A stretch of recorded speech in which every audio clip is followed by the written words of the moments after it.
Hey, Being at Work listeners, welcome back to another episode, a very special episode. This is the last Being at Work episode of 2023. And goodness, I'm not even 2 sentences in and I can feel the emotion welling up, which is indicative of how special this is. Because throughout the last several months, I've done a life review exercise with my dear friend, Rachel Pritz, who is also an executive coach and a developer of people. And we have both learned so much through this process. So much of my work is built around thinking about the future. I am naturally such a visionary, and I love this time of the year planning for what's ahead. And what's really interesting about my planning this year is it's on the heels of looking back.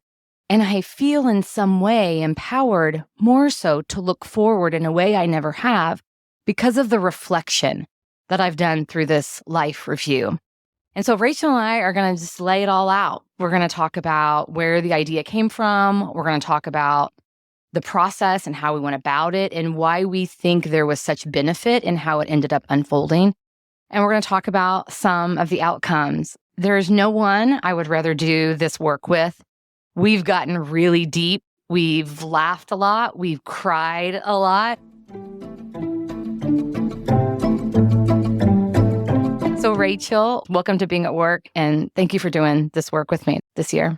Thank you so much. It's been such an honor, and right back at you. I cannot imagine a better person to have done this with. I don't know if there's another individual in the world that I could have considered other than you. Yeah, and especially how it's unfolded. And this has not just been the last couple of weeks. I mean, really since June. June was when the idea started, and then we really started doing the work in July. So do you want to tell everybody how the idea came to be and where it came from? Sure. Yeah. Weren't we so cute how we were like, oh, we'll start this in July and we'll nail it by August. And we quickly found out that this was much deeper than I think even we expected it to be. And we thought it was going to be deep. It took us time. And that's okay. There's no time frame we want to put on this. So the idea came from you and I kind of texting back and forth of a podcast episode that Jane Fonda was on. And we both had a lot of insights just through her talking about her life. And she talks so vulnerably about it. And then she started talking about how she does a life review and how she looks between the ages of 20 and 30 and then 40 and 60. And what does she want that final chapter to look like in her story? And I thought, gosh, that would be fun to do with someone. And then sure enough, Andrea sends me a voice message that says, you know what, we should do a life review. And I was like, oh, I remember exactly where I was sitting in a parking lot in Lafayette getting ready to go into an executive retreat. And we decided to embark on this journey together. And again, I don't think we thought it was going to be what it was. Nothing really ever is. And that is delightful, isn't it? Like, isn't that the beauty of being human? Yeah, I really was thinking, like you said, a couple of weeks and Rachel and I will chat about it and have really good value like Jane Fonda got, but never did I imagine just all of the insight in the process and how it would unfold.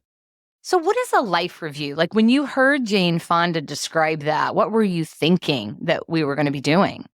Yeah, the way she described it, because she can go back and actually Google search herself to look at where she was at the time. And I was thinking, gosh, what if I was doing like an internal Google search of myself? I'm the only one that knows these things. What if I typed in like 8-year-old Rachel? What would come up? And so that's what I started to think, those kind of key times in my life. We all have those key moments or those key seasons of life that we can go to. But then what was in between? I wanted to see, how did I get from here to there? So that was what my picture of a life review really looked like. And really looking at it objectively, not looking at it with so much emotion. Obviously, a ton of emotion comes up, but not looking at like, so-and-so hurt me, or I wish my parents did this differently. It was more just like, that was the story. Here were the facts. And here's what I got emotionally from it. Here's what I got cognitively from it. And then how did that shape the person I am today? So I tried to really pull back from the emotional part. It was impossible to not be emotional about it. There was no way you could stay fully objective there. But I kind of looked at it like I was looking at my life at a 15,000 foot view and just observing it, floating above the life I had created so far. Yeah. And recalling all of these moments, I think, allowed us to do that, didn't it? Is to almost like step out of ourselves and see young Rachel and young Andrea and the shit they were navigating and the compassion then that we ended up feeling for them through all of that. Yeah, and it wasn't all just the hard stuff. That's what was really interesting is we talked about like the 8 and 10-year-old versions of us that were freaking amazing. They were amazing. We both lit up when we talked about those parts of ourselves. And so it wasn't all doom and gloom. No, yeah. But also, we talked so much about getting back to that. The essence of that is alive in us. And how do we reclaim it in a lot of ways? The life review, this is work that you and I are doing with other people all of the time as coaches and developers of people and helping people to find the potential and realize more of who they are. And so for me, it's on the heels of the last couple of years, really peeling back the layers and challenging who am I at my core. So much of my career has been built around facilitation and speaking and being something. And I want to ensure that who I am is who I am wherever I am. So I came into 2023 with truth being my word. I wanted to tell the truth about who I am in all aspects of my life.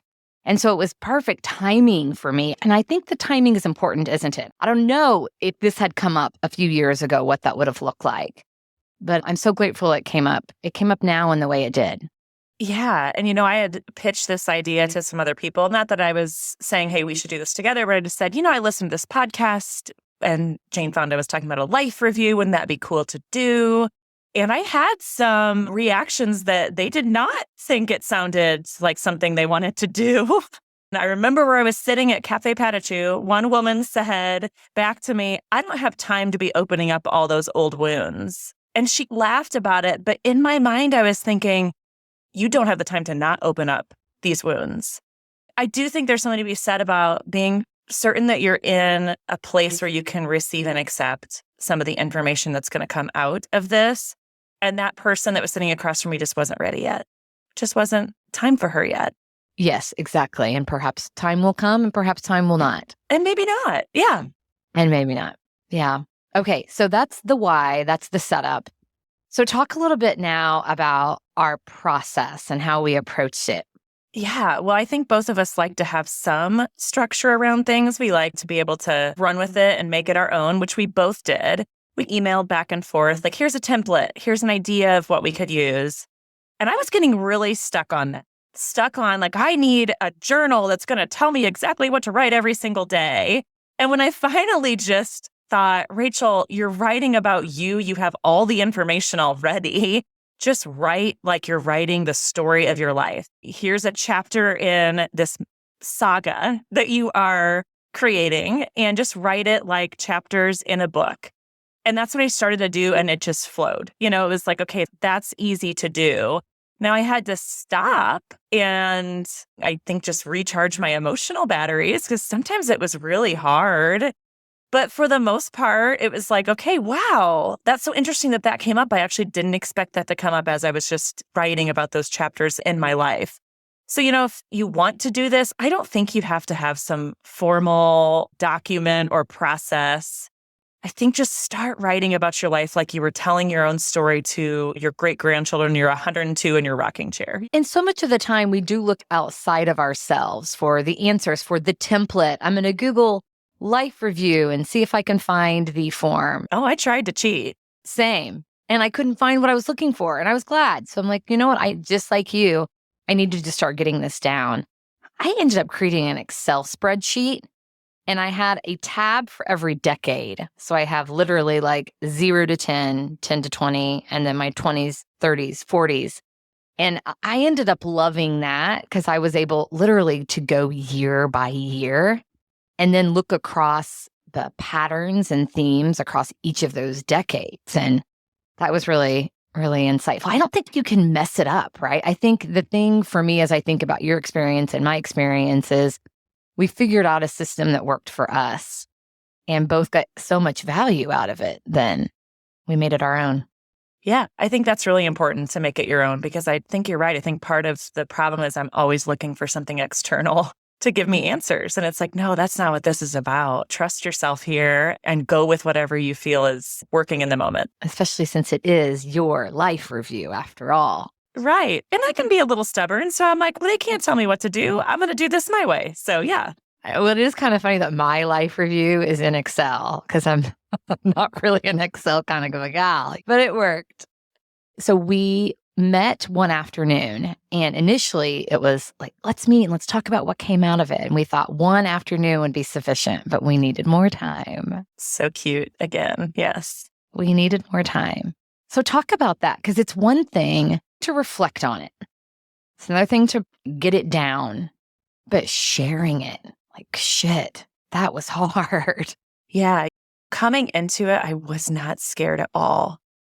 And I think that speaks volumes to the person I chose to do this with and the person that you are. I was not scared at all. I was ready to tell everything. I told you things I've never told another human being in my life. And that's an important piece to this. If you don't feel that with somebody, maybe they haven't earned the right to your story, as Brene Brown would say. And I think that's such an important part of this. So coming into it just with full vulnerability. And I think the reason why I wasn't scared is because I knew you were coming into it with full vulnerability. And I knew you were going to show up that way. So I had no fears that, oh my gosh, I'm going to share this thing and she's going to say, what? You did that? Rachel, I can never speak to you again. You're a terrible person. I mean, that never even occurred to me. No, that we really loved each other through that.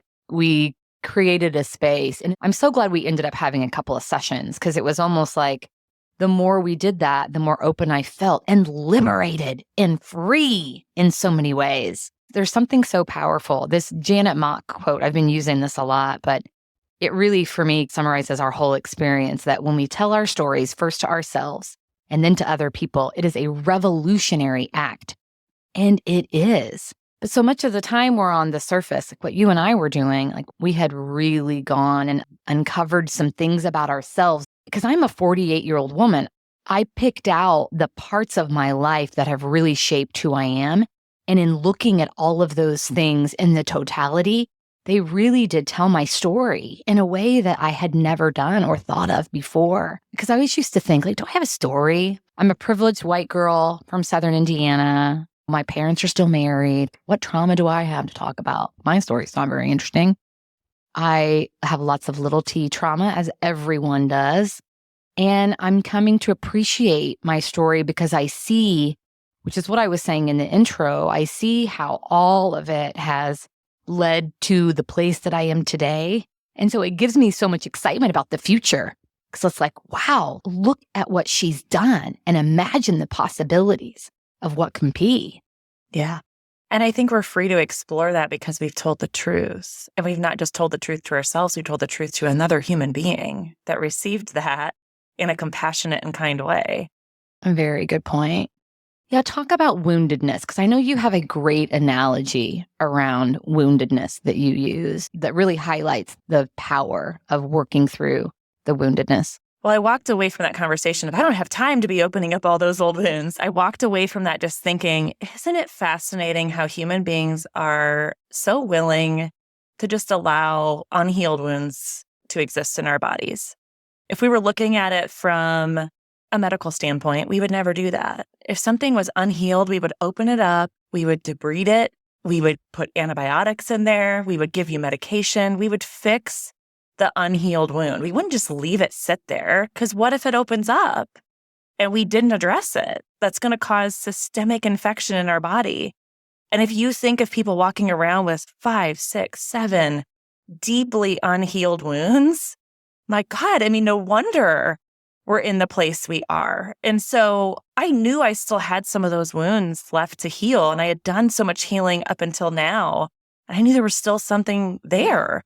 But it's like, why are we so afraid of opening up those wounds that we're willing to walk around with something that can infect our entire system?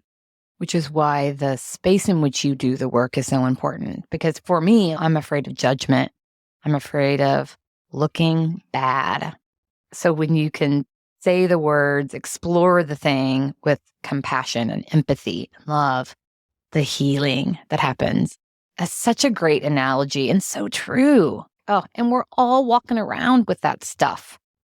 Because I wish I could really describe the feeling, the healing that has happened as a result of this. There aren't the right words for it, but you know what I'm talking about. It is an internal strength. It's like a fortitude. Maybe that's the best word for it. I feel a sense of fortitude that I've never felt before. More than like empowered, more than stronger. You know what I'm talking about, that feeling. Yeah, it is. It's tough to explain. I would agree. I think it's like a lightness, like an airiness. I do feel lighter after all of our conversations. I've always felt lighter. Back to your point about afraid of looking bad. What is so fascinating is the way I perceived you after going through this is the exact opposite of looking bad. I perceived you as such a brave, powerful woman. And I already thought that going in, but that was only enhanced. So if you're afraid that somebody's going to receive you as less than because of your story, number one, you haven't chosen the right person to share it, if you really think that's true. And number two, there's a really strong possibility that's not going to happen. They might actually think the opposite of you. They might think, wow, this is a person I want to have in my life.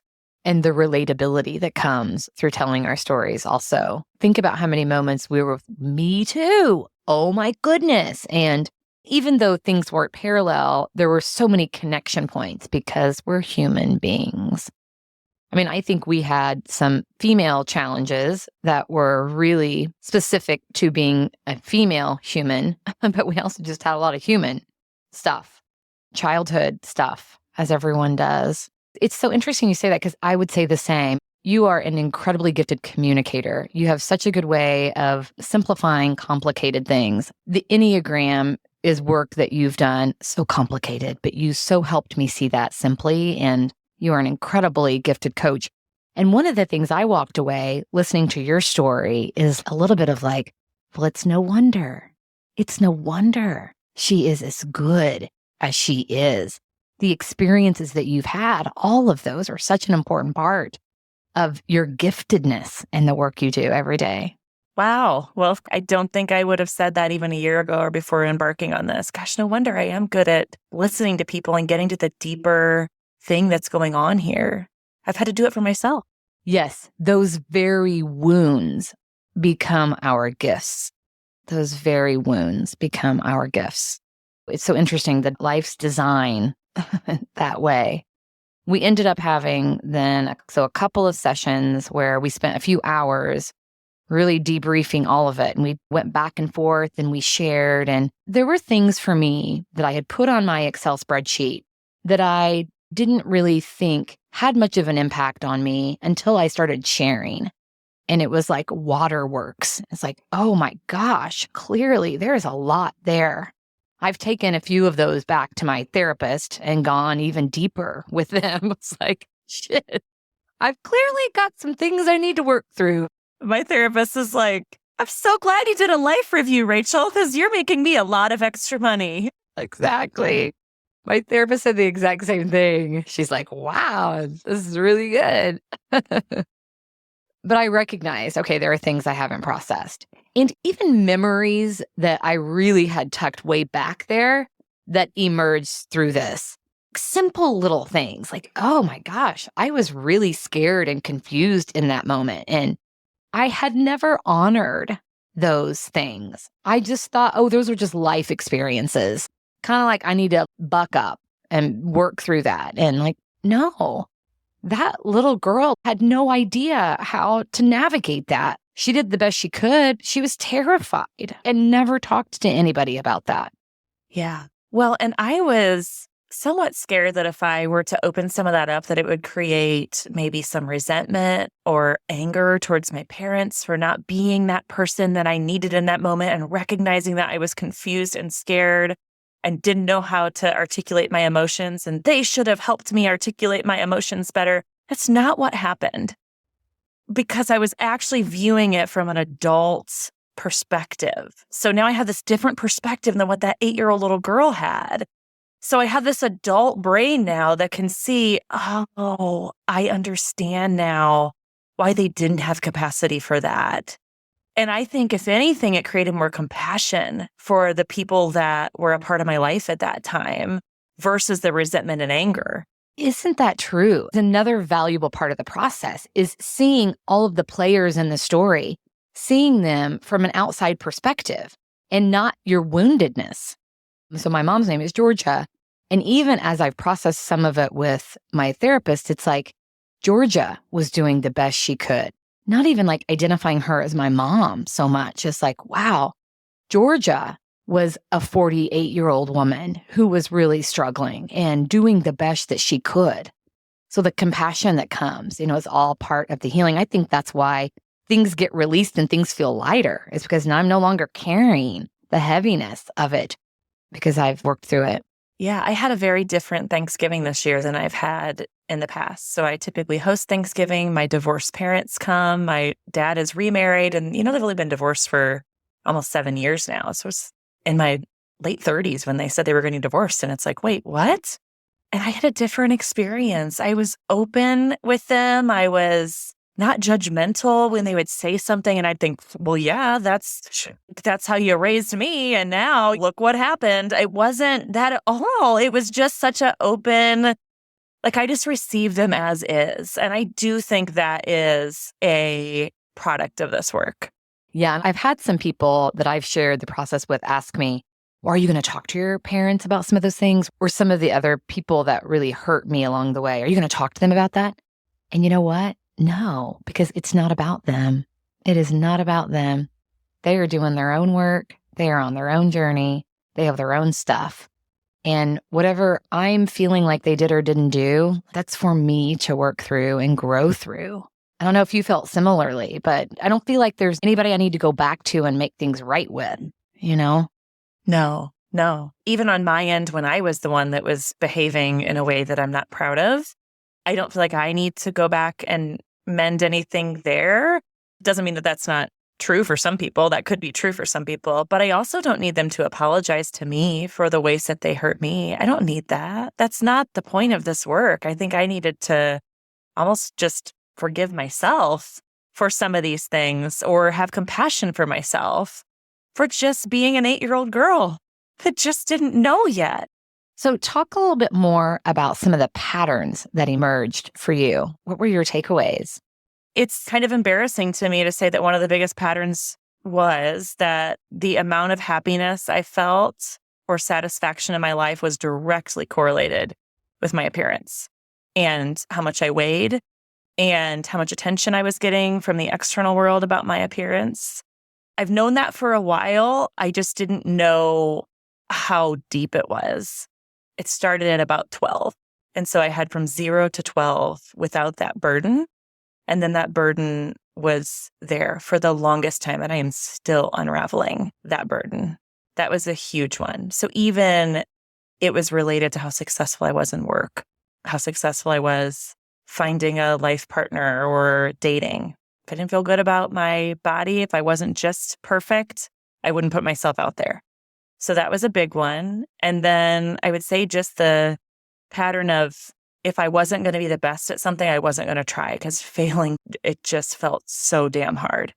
And I would perceive even just a step back of something I was working towards as an absolute failure, like face plant in the ground. I'm never going to do that again.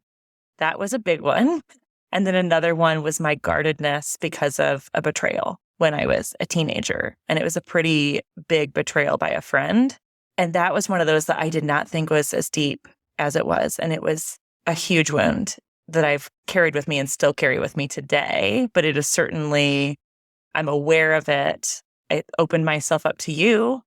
I took that guard off. I've done that with many other people. And I think that is going to be my life's work, is to be able to take the guard down and allow people to even potentially hurt me. And that's okay if they do. And if they do, they hurt me. I don't want to be somebody that guards myself so heavily that I don't let people in, because that also limits the amount of love that you can give back and the amount of love that you can feel. And I'm not willing to do that in the second half of life. Oh my gosh, I'm so proud of you. There's so much relatability there. And the thing I so appreciate, Rachel, about your awareness is you are using that awareness in your life and showing up differently. You are singing in the choir. You are putting yourself out there in ways that you never have before. That must feel really good. It feels amazing. I mean, I feel alive. It's like, gosh, when we're just going through the motions of things and we're not pushing ourselves at all through some of these things that have been our challenges, you don't feel fully alive. You and I both so love the Barbie movie. And when you were talking about until 12, not really being aware of your body, I immediately thought of when Barbie lands on Malibu Beach and all of a sudden she's like, what's happening? Why is everybody looking at me? And I'm so grateful for that scene because, gosh, we can all go back. Women and men as well, I suspect, can go back to that time when suddenly there was insecurity about how you looked and this body that you're in. And it's like when things then started going south for me is when I started having that awareness. Yeah. And I've sat in rooms with executive women and we're in deep conversation and we get into body image. And I mean, there's not a single person in the room that doesn't have tears in their eyes. All different bodies sitting around the table. And we all carry something with that. Yeah, I think it was a heavier burden maybe for me than it was to others, but I don't think so. That scene in that movie was very intentional because so many women have that story. Yeah, it was really good. It was such a clever way to highlight that and talk about it because we don't often talk about it. Well, and when I looked at the not having that burden, which was when they were in Barbie Land, like, no, that looks like freedom. Before they got there, I'm like, oh, imagine if I never had that. What if I never could experience that or feel that? What would my life be? Well, it was until you were 12 years old. I mean, it was me in my rock store at age 10, in my bathing suit outside, completely unencumbered, unconcerned about what anyone was doing except for the make-believe guests at my rock store. Yes, please tell more of the patterns in some of those stories. Your stories, I just wanted to hug that little girl. Like, she was awesome. She was. She desperately wanted to be seen. My house was so loud and full, and there was always so much going on, and I was always vying for attention just to be noticed, just to be recognized and celebrated. And so I started performing my way into that. If I get straight A's, they'll notice. Win this debate through the debate club. If I get the National Honor Society Award, whatever it was, if I get all of my serves in at this volleyball match, or I play tennis, or I do all of the things, maybe I'll be noticed. It's no wonder I'm so exhausted. I mean, oh my God. My whole life has been performing and wanting to be celebrated, putting myself out there to be celebrated. And so the work that I'm doing now is not needing the external, knowing that I am celebrated because of who I am, celebrated because of the fact that I'm living and breathing and encouraging and uplifting. And what I was saying to you earlier about how everything has so shaped the work that you're doing. I consider myself a professional encourager. I get so much joy from encouraging the potential and the giftedness of others. And so isn't it interesting that the thing that I want most is the thing that I'm most giving? My woundedness is my greatest gift. So I'm grateful for that. And you also have the capacities to give it to yourself. I just think that's been the missing link. Like, you can celebrate yourself. Yes. And that is the work that I'm learning to do.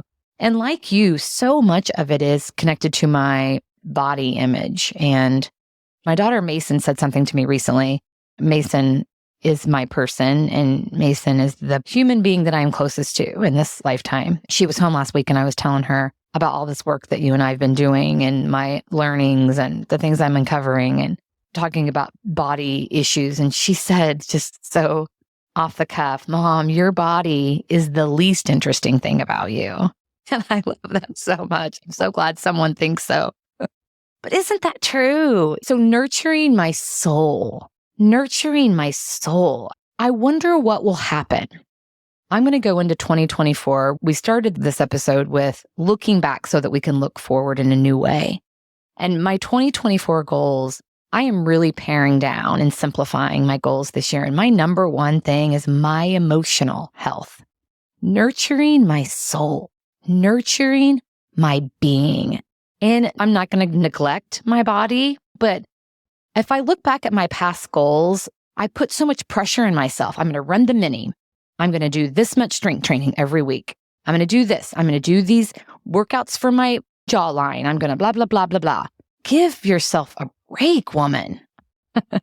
What if I'm going to focus on my inner being, my soul, and I'm going to just nurture the shit out of that? That's going to be my focus. I love that. I have done this over the last probably 3 years because I was just so tired of it all. I was so tired of carrying that burden. And so my body is what it's going to be when I am nurturing my soul. Like it just is. And so my prescription for success for myself is taking excellent care of my soul. That's what I do every day. So I don't have other goals. That's it. Because when I do that, it all falls right into place. I don't set goals at the beginning of the year. I haven't done it for several years. And that's one of the reasons why. Because that is my only job. It's a full-time job. Well, and just the inherent intelligence that's there to make decisions that are good for all parts of our body. I'm not going to overserve myself if I'm really checking in with what's best for my soul. I'm going to move my body. Probably not going to eat that second piece of chocolate cake. I'm going to hang out with Rachel Pritz and Jennifer Chapman and people that lift me up and see me. Yeah, no, that's soul care. I love it. Here's to soul care in 2024. What about for you? I mean, here we are, end of year. We've done all of this work. What are you most looking forward to in 2024 and beyond? Yeah, I think continuing to tell the truth. When you told me that last year in January, I remember that was your word. And I thought, I like that word a lot. So I think continuing to tell the truth, not just to myself, but to the people that have earned the right to hear my story, for sure. I think staying on that path of absolute soul care, that is what has made me successful, whatever you want to call successful. Everybody defines that differently. And yeah, that is my secret to success, is taking excellent care of my soul. It's not about running a certain amount or exercising a certain amount of days or eating certain kinds of foods. It's not that, because to your point, when I'm really caring for my soul, all that just falls into place. You don't put a bunch of junk food in your body when you're really asking yourself, what would loving myself to the best of my ability look like right now? So that's, I think, on my list of things, but I'm pretty simple. I think life is complicated and it's not.